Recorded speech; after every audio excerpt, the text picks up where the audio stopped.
Hello, welcome to Cable Plus Property, the #1 online educative platform on all issues related to land and landed properties.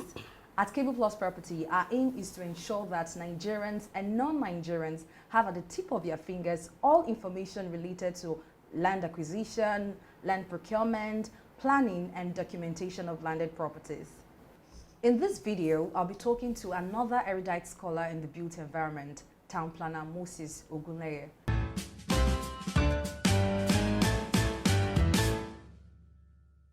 What is the relevance of a layout plan? Oh, okay. Layout, as we normally say, it's usually for a small community or even neighborhood. Let me say neighborhood. You have a land of in Lagos State. The law is that, or regulation, when your land is above a size 1 hectare or 2.5 acres, you must have a layout plan. And the relevance is that you have that kind of a big land. The use of, you're going to subdivide it.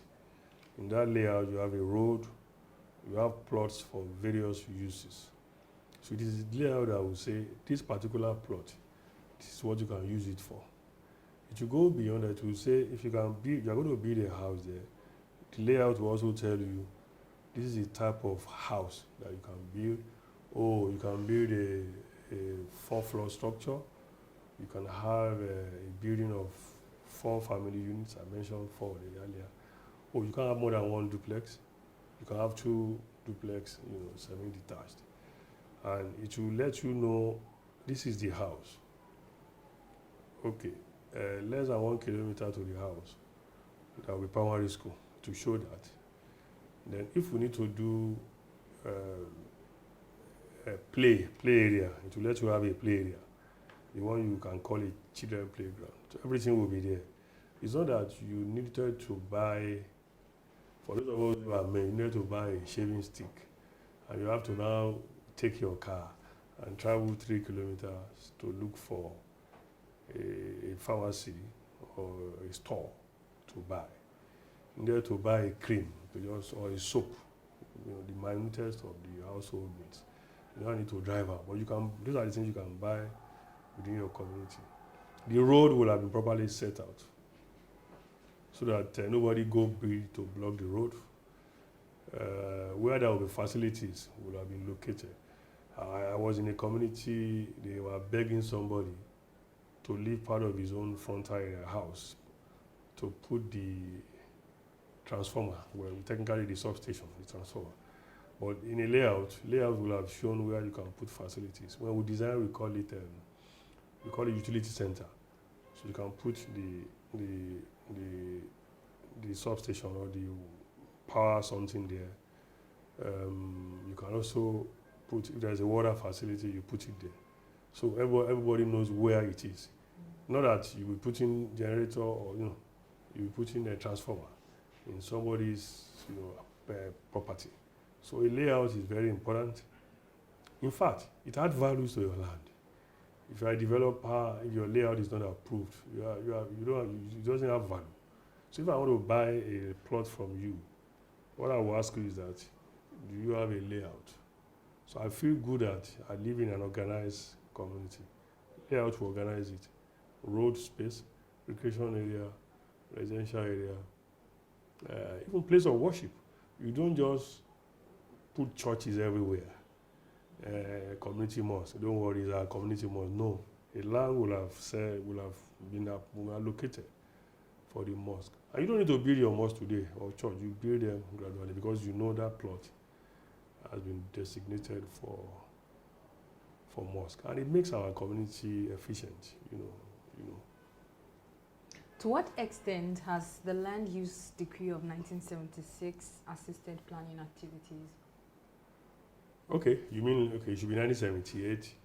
Well, is number one, the summary of the law as enacted was that government, to enhance access to land by the key players, particularly government, was becoming problematic for even government itself to have access to land. And then the law put the power in the governor of a state and overriding public interest. But the first challenge is that you have a law enacted in 1978. This is, 43 years after. That law has never been amended. So we now made it more problematic and made it part of the Nigerian constitution. You know what it takes to amend the constitution. So two things that have happened. Government has benefited from Land Use Act because the law allows government to have access to land. In any case, there are still problems. When government acquire, government is supposed to pay compensation.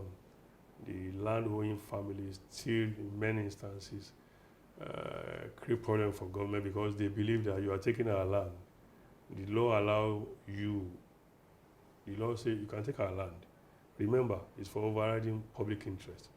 It must be for the interest of the community or the town.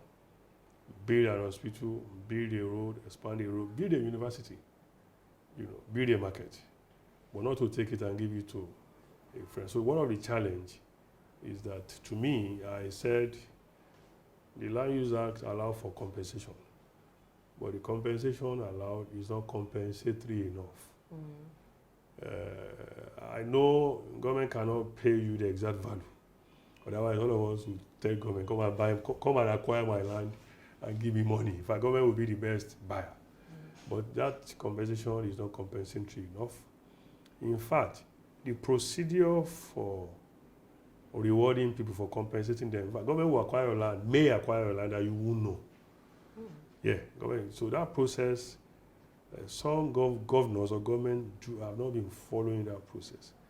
You declare a place, you gazette, you will have acquired, people may not even know. Government will tell you, we advertise it in newspaper, but how many people read newspaper? So, and what should have been done is to, first of all, get information to the families, to the communities, to the neighborhoods. We are going to acquire your land.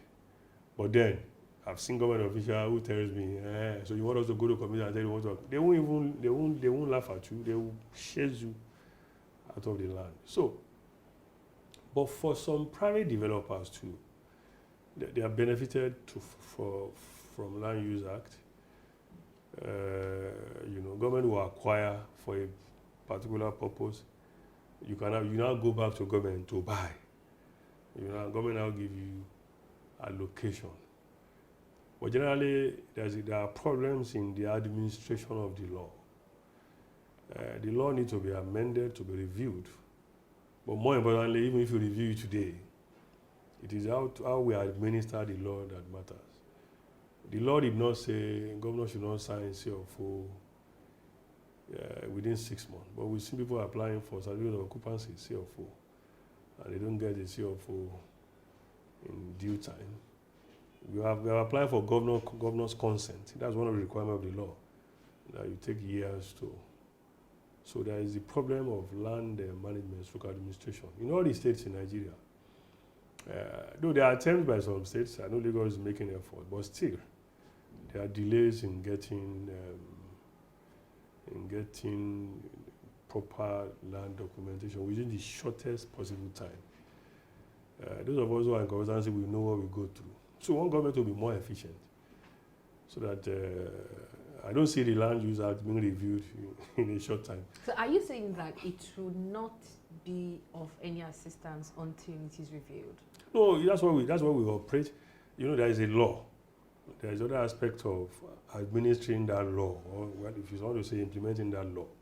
There is a bigger challenge of implementing the law. I'm saying, just like Nigerian Constitution, I'm saying Land Use Act as it is. We can still benefit from it if I know a governor of a state for 15 months, he didn't sign any CFO. And there are load of applications.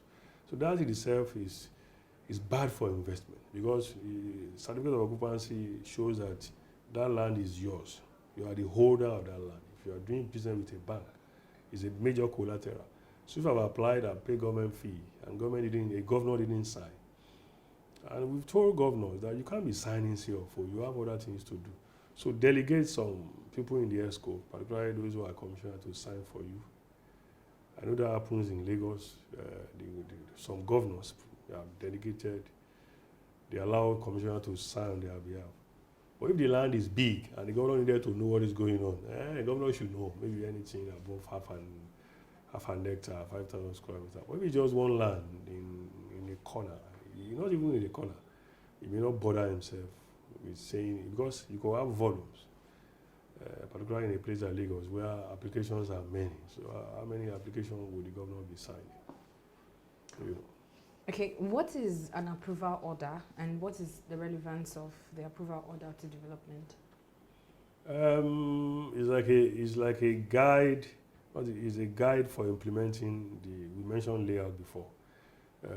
Approval order, if you're a Christian, that's what they call Bible amplifier. Approval order amplify the design that you have done. It's a specific regulation for a particular neighborhood. And it's like in this community, there's a general order. But for this community, this is what we rely on. It's a lower order law or a regulation. For instance, it will tell you that this is what you can build, the type of house you can build, the setback you should maintain. That's what we call green area. The green area you should maintain within that you're building. We did one and we told the community, even your fences, this is the level that the fence should be, the concrete. After 1 meter or after 900 millimeter, you can have rails so that I can see through. There's one, I hope they'll be able to implement that. The color of those buildings. If you're going to build on this street, this is the color your house will be. You give them variety of colors. You mix. So on this street, you can use 3. So that it doesn't become monotonous. So approval order it would detail it. How many car park space you should provide. In the regulation will says 2 car park minimum per family unit. Approval order will be very specific on that. I can even tell you that if it's a commercial property, you should make provision for the less privileged where they park. You should provide for a ramp, to go to the building. So it's a detailed information about how development in that community should be carried out. Everybody should have that. You should comply to it. If you have a plot for recreation, approval order will say this particular plot cannot be for a children playground. You don't come tomorrow and say that you have a brainwave. You want to turn that recreation space to a shopping mall or to a shop in that community. So it has a lot of value to development. So it's an order that's like an assistance to the layout plan. Yeah, you use it to implement your plan, layout and other lower order plan. And that is why if you buy a land, I've seen many people, developer, advertising. Ask anybody, any developer, let me see your approval order. Let me see your layout plan and the approval order. It means it is an order by you, but government must also approve it. It's a proposal by you. So you look for government stamp, government approval on it. And it gives their layout value. If I'm advising you, if a land without a layout is going to be X amount without a layout. By the time I have a layout, if I have a layout, the value will increase. If it's approved, it's a higher value layout. So every layout should have an approval order. Physical planning technical report is one of the documents necessary for the processing of some application for the grant of planning permit. Who writes this report? The physical planning technical report. Is a requirement, as you have mentioned, and is a document prepared by a town planner.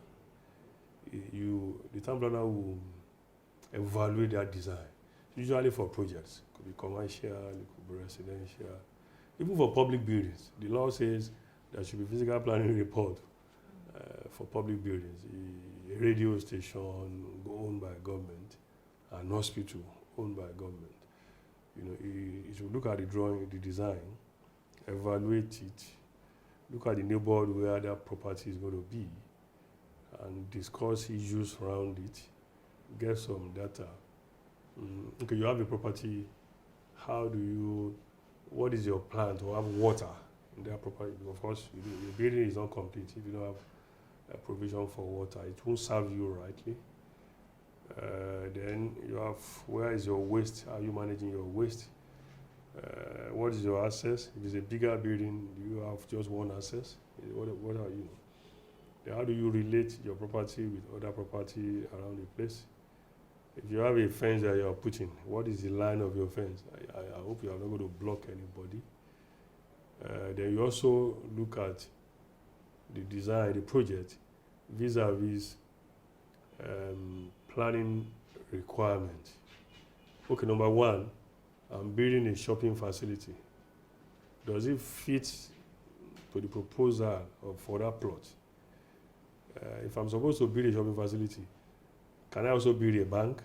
How big is that shopping facility? What height can I go for? Then what setback should I maintain? For instance, so these are the things the technical planning report will look at, and it's usually properly done. If you take the report, you understand the project. If there are issues that needed to be dealt with, the technical plan report will also analyze them, that the developer, you need to do this. Even after building your property, you observe the following. You have to also do something about what you have observed so that you can have a functional building. What are the differences between these documents that accompany application for a planning permit, physical planning technical report, and that is the environmental impact analysis report and the land use planning analysis reports?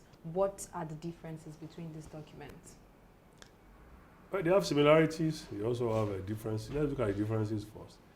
The one on environmental impact analysis report, supposed to provide more information about the environment. Usually we say there is no pain, no gain. You have a site and you go to remove some vegetation. In fact, you may have to remove some trees. So if you are doing an environmental impact analysis report, that will be identified. The following trees will be removed.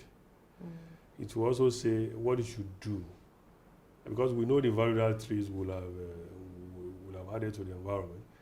You know, we have birds that will have been flying there. It protects the environment. If it rains, it takes care of storm water. You know, provide shades even for you. You park vehicle, you stand. But when you are removing them for development, that is a pain. The building you are putting up is a gain. So the impact assessment will say, you have removed the following trees for landscape, to provide car park, even the building. Within the site, the following should be planted or are to be planted to replace what has been damaged or has been removed. Don't let me say damaged. So these are the things the EIA will be looking at. Is we look at how you're going to manage storm water. That's the rainwater that comes in. When it comes out, it doesn't need